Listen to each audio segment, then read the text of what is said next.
Greetings, fellow insomniacs. It's your friend in fright, good old Chunky Larry, and I want to welcome you to another episode of the Creature Features podcast, wherever you listen to podcasts and on YouTube. Once again, I am your friend in fright, your guide in all things creature featuredom. I'm Chunky Larry, and this week we are continuing the theme of May of the Dead with a fucking peculiar film, and it's peculiar in a lot of different respects.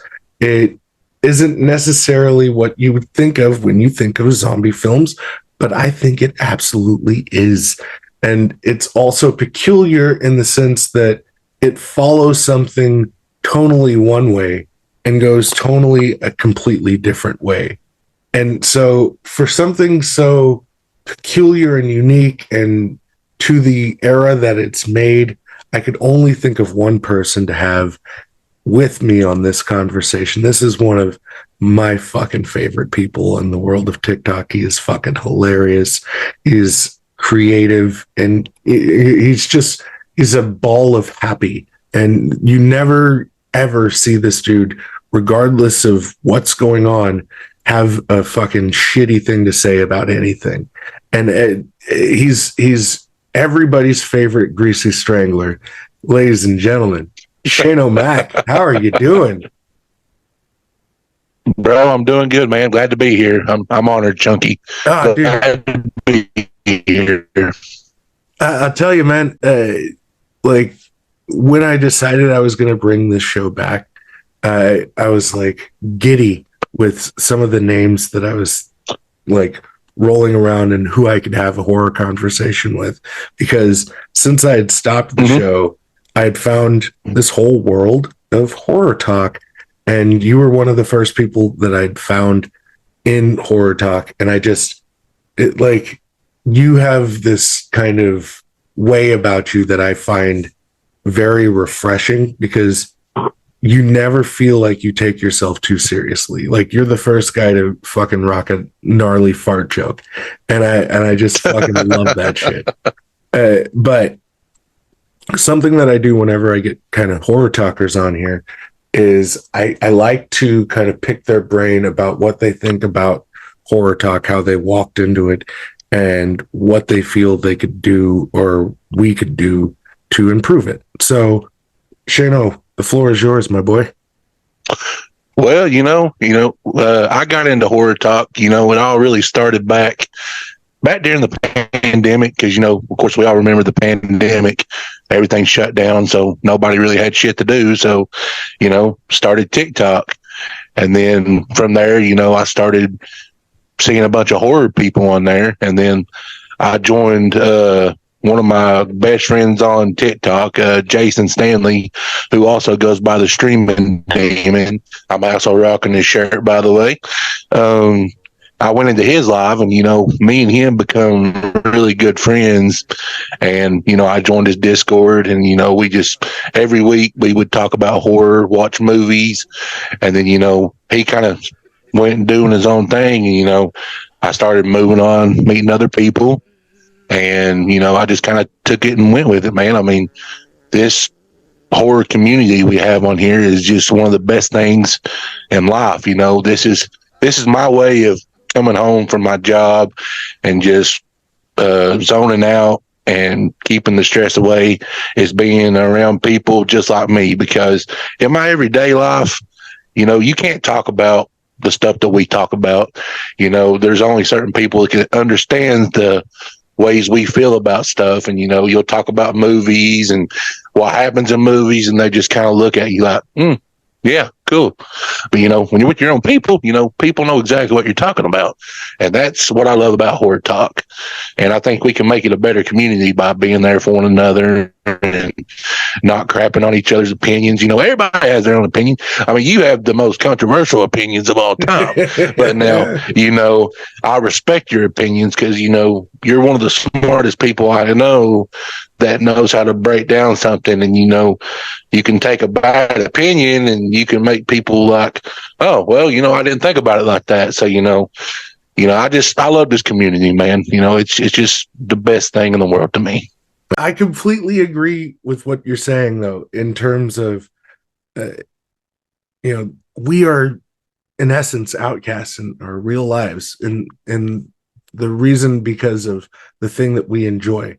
And to be able to have a place where you can communicate these things that you enjoy without feeling like a fucking weirdo.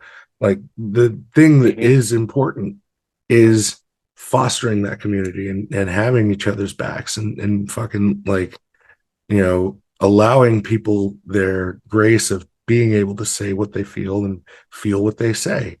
And it's all from a place of authenticity, because if you're authentic, that shit shines through. If you're fake, that shit shines through. So rather than being fake, fucking be authentic.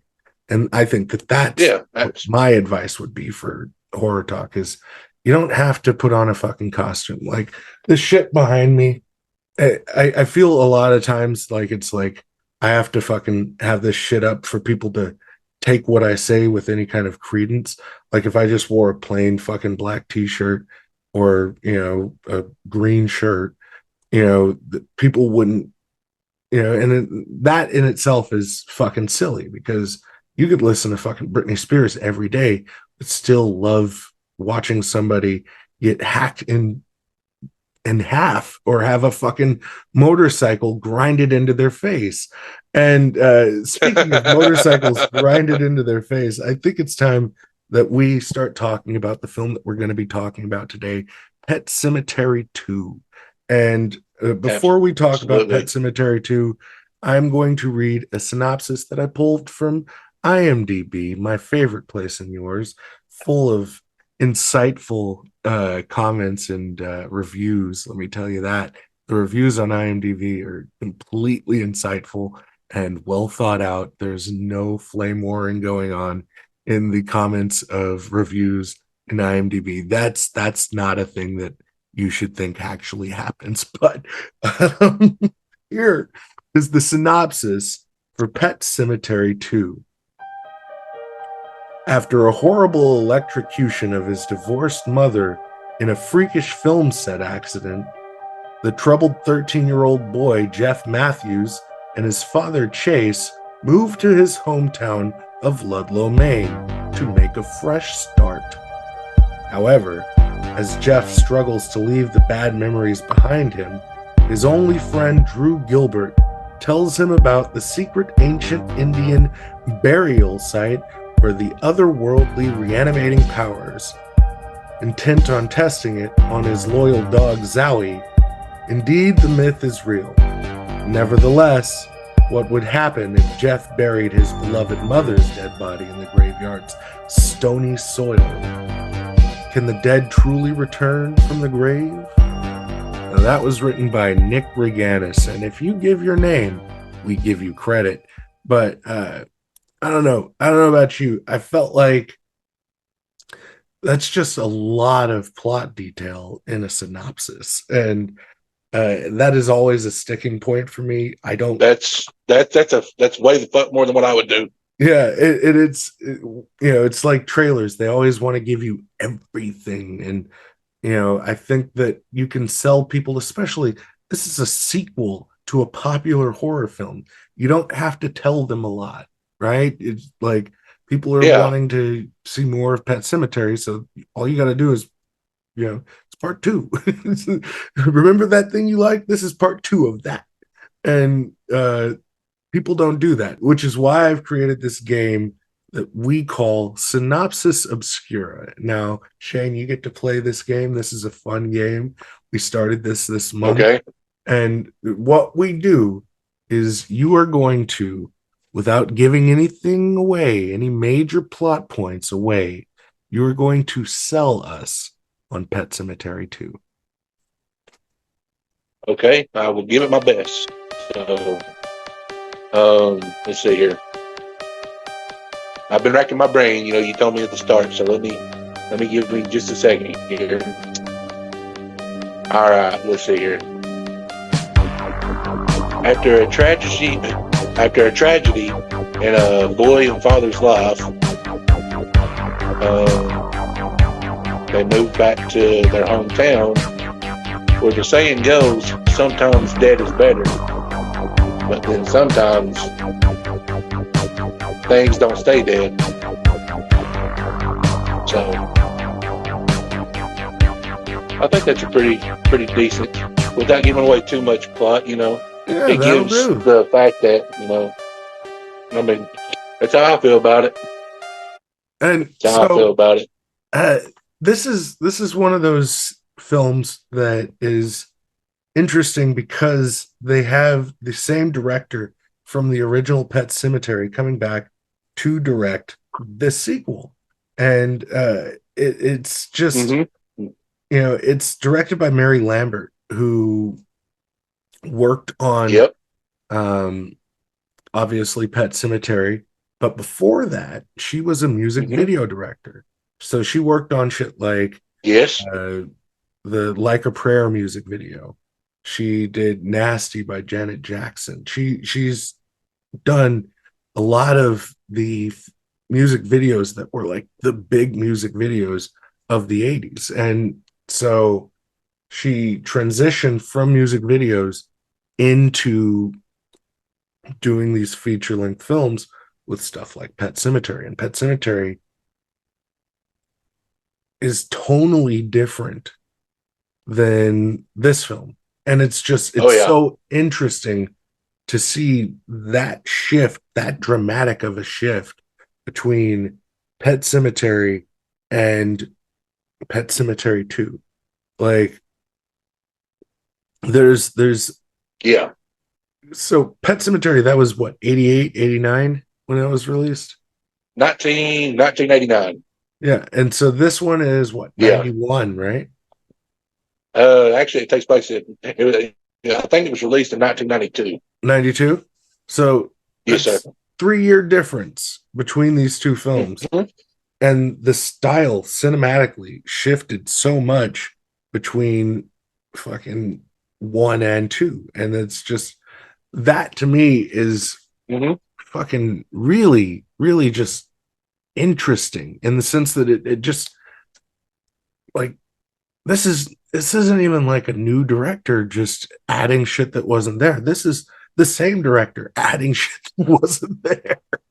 Uh From what I read, she originally wanted it to be under the character. She wanted to follow the rest of the life of Ellie Creed as a teenage girl, yeah. but apparently Paramount didn't want a female lead in the movie, so bring in Edward Furlong, who just cashed in the success of Terminator 2. So that's why we got young Jeff Matthews, a 13-year-old teenage boy.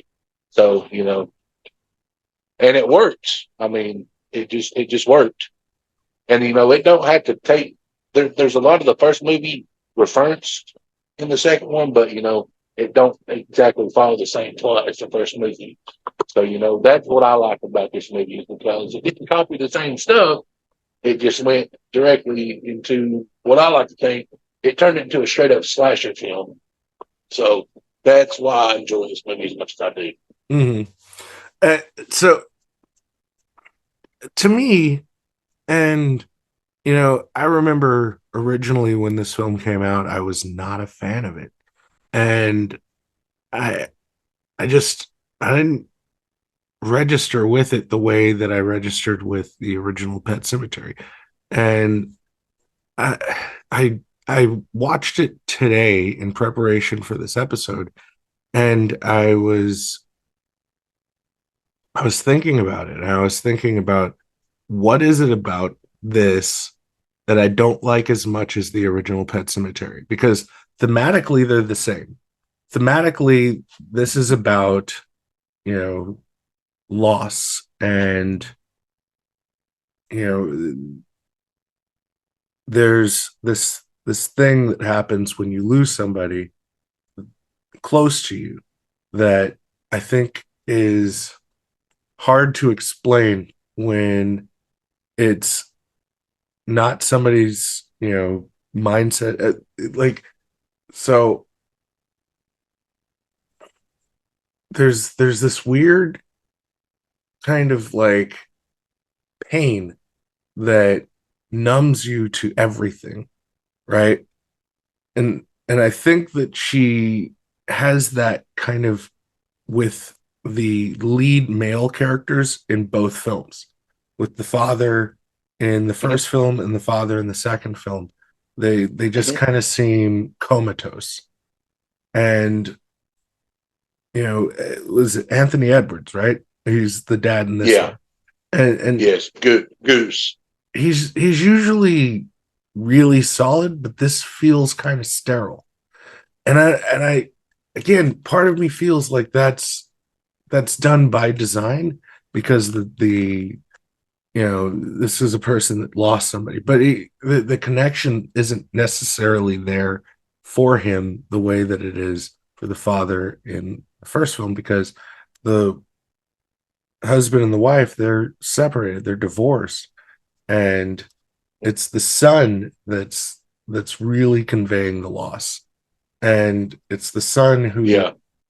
wants to make it work for his parents, and even in death he's trying to make it work. And watching it this time, and watching it not thinking about the dad and just kind of thinking about the son, and in the way that they kind of structure Edward Furlong's journey, I like it seems like he makes this weird shift 3/4 of the way into the film, Hmm. where he is he's hurt because of the loss of his mother, which you know that moment doesn't have any of the weight of Gage being hit by the truck. Like, let's just let's just keep it a buck. There's just writing points, like points that should hit harder than they do in this film. And Yeah.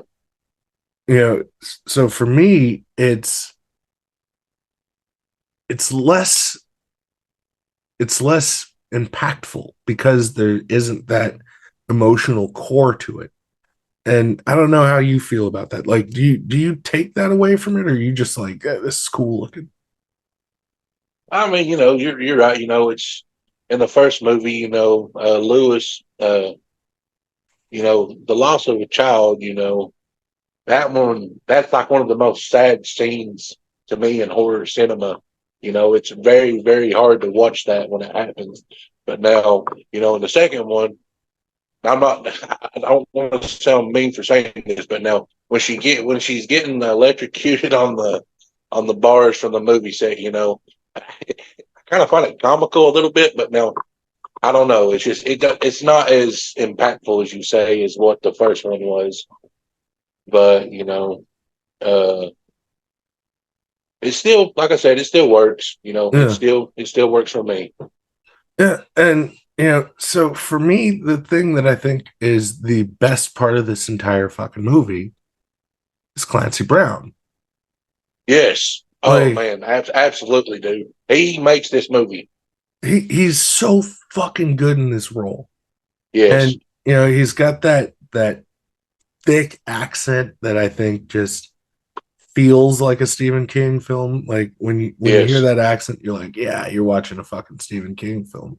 And Absolutely, man.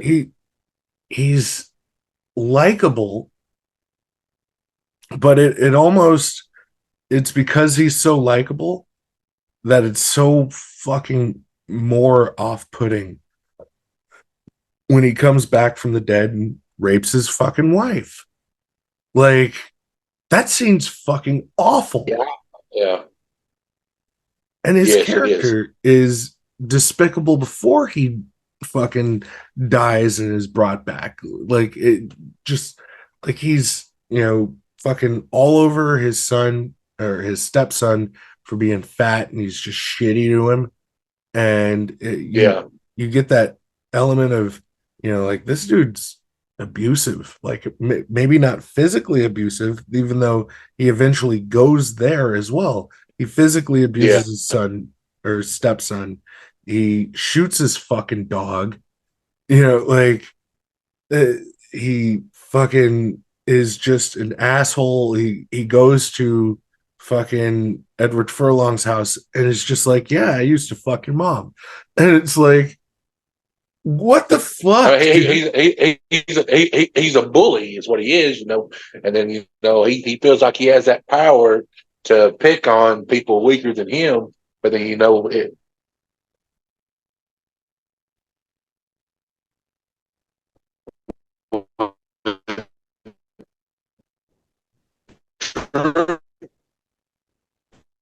pisses him off even more. So he lays down the law, and of course, Amanda, his wife, she lets Drew just do whatever he wants, and that pisses Gus off even more. So that's when he finally snaps. And when they go to the graveyard, he takes that wooden cross, and he before Zowie does what he does, he's gonna probably beat the shit out of Drew, or Yeah, even worse. yeah. And so it's like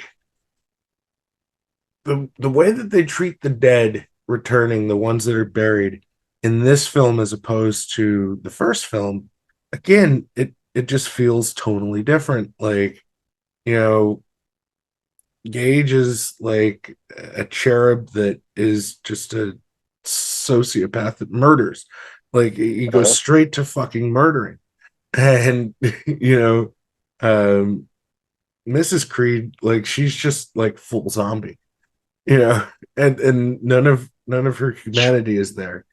Uh No, with fucking Clancy Brown, he's like a much more evil version of himself.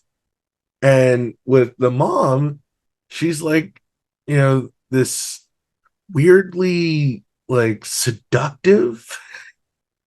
Like, is this Oedipus cemetery? Like, what are we doing? Like there's this weird fucking connection with her and the son, and he's like, like, yeah, I'm evil now. But that lasts for like 5 fucking minutes. And it's like, yeah, he goes from like being really like, yes, yes, we are going to be evil. Then he's like, wait a minute, I'm not evil. Let's get out of here and get saved. And let's burn this motherfucker. Let's burn it all down, Daddy. Come on, Boogie, let's burn this motherfucker down! Come on, Boogie, let's burn this motherfucker down! Let's burn it down! Let's burn it! well, it's got more comedy elements in it because Brown, Gus is just fucking hilarious in that whole movie. Well, more in the second act of the movie, he's more hilarious. But now, he makes the movie, like you said. And the most tragic characters in the film are fucking Drew and Amanda. Like, Drew is, Yes, he's just a fucking kid who's like got a shitty fucking home life and he gets picked on at school and there's no fucking redemption. Like, no, none. He's just a fucking victim and it's fucked up. He's just like he's turned into fucking mashed potatoes. Hashtag mashed potatoes. But like him and his mom, like those are the ones that to me, should have fucking been able to survive this. And for them not to, it's kind of fucked. It's hard for me to kind of wrap my head around. yeah, Because that was the toughest deaths in the film was them two because they 100% did not deserve it. Now, there's a couple of characters in the movie, well, at least one that definitely did deserve it. that And I'm sure fucking bully. yeah, Clyde. Yeah, man, that dude, I mean, for a kid, he plays a perfect bully to me. Because, he's just such a sadistic fucking piece of shit, man.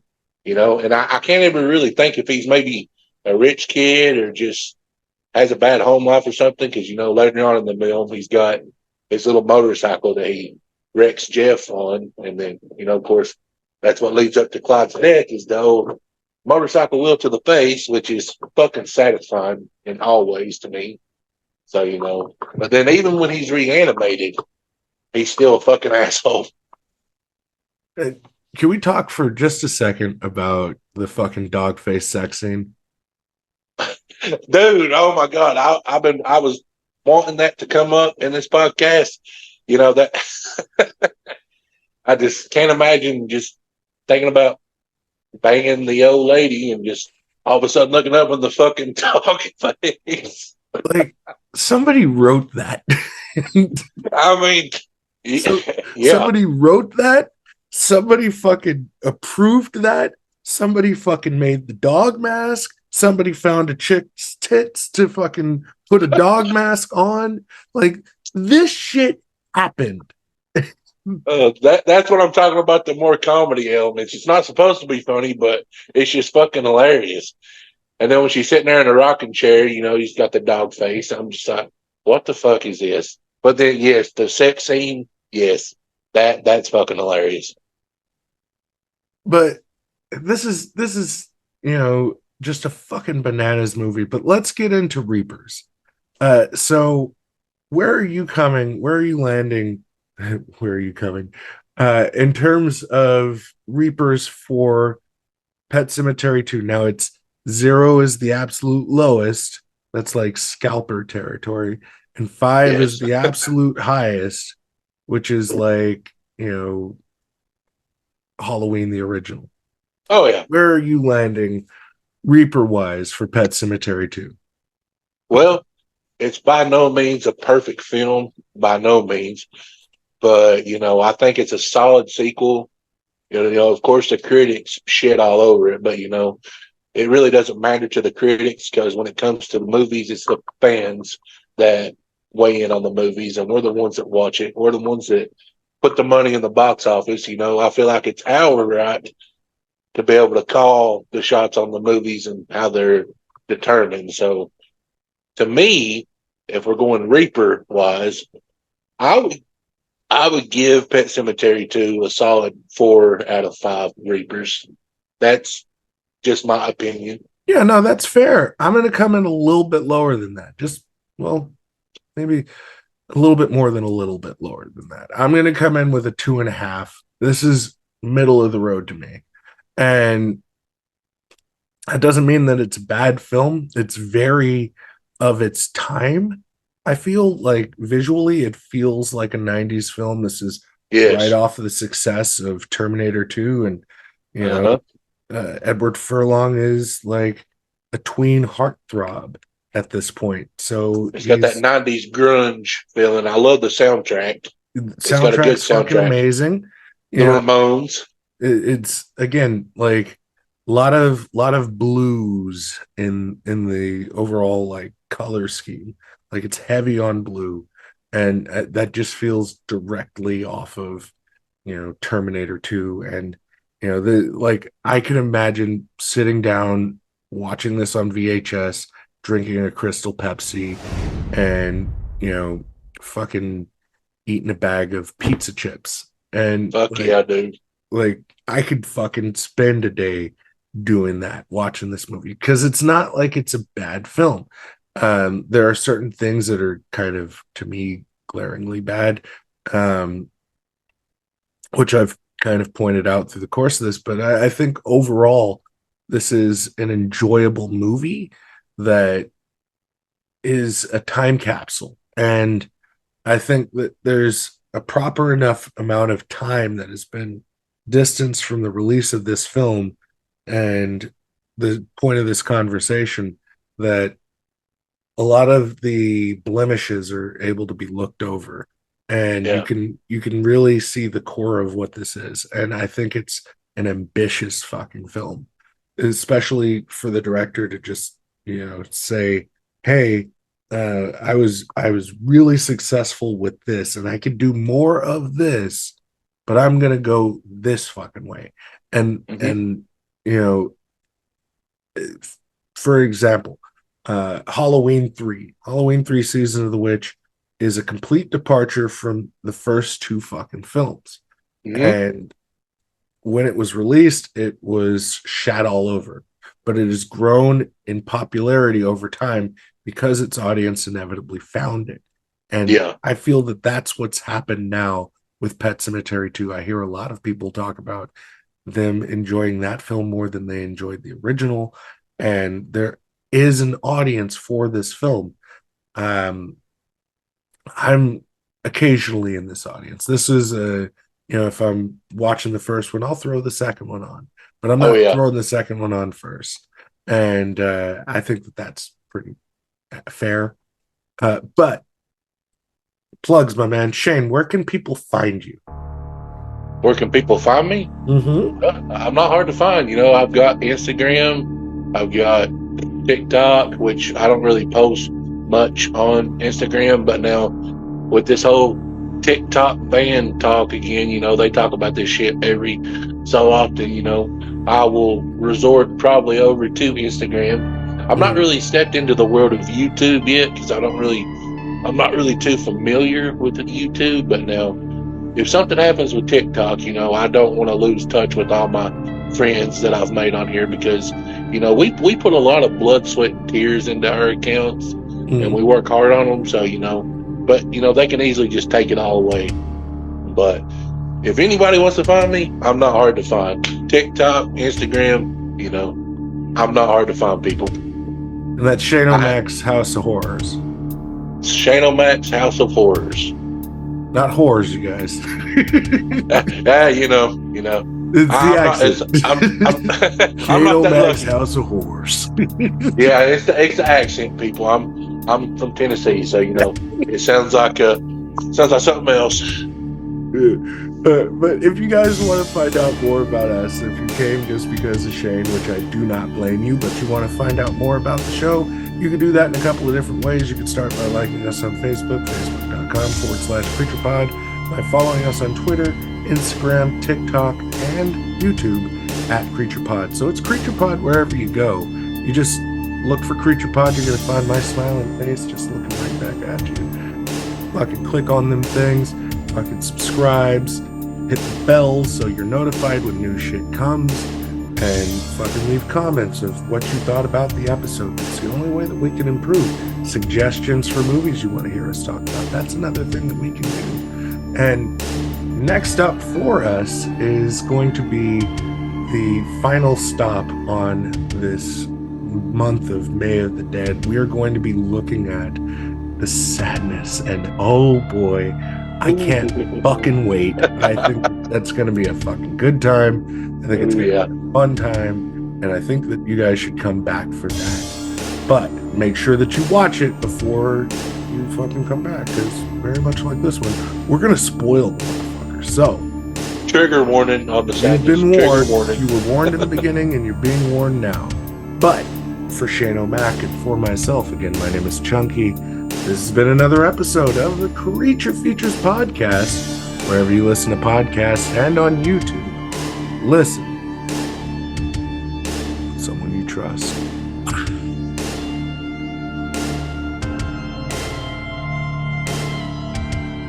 Right, we did it, man. Buddy, that was fun, man. I had a blast. Yeah. I'm still nervous, but now that I've broke the ice on it, I will be able to maybe not be as nervous. Yeah, man.